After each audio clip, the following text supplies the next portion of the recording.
आदाब।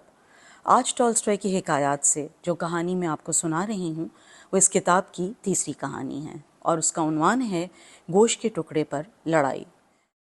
शेर और भालू को गोश्त का एक टुकड़ा मिला। दोनों उसके लिए लड़ने लगे। न भालू गोश्त का वो टुकड़ा शेर को देना चाहता था और न शेर गोश्त के उस टुकड़े को भालू के साथ बांटना चाहता था। वो देर तक गोश्त के उस टुकड़े के लिए लड़ते रहे। दोनों थक गए और थक कर लेट गए।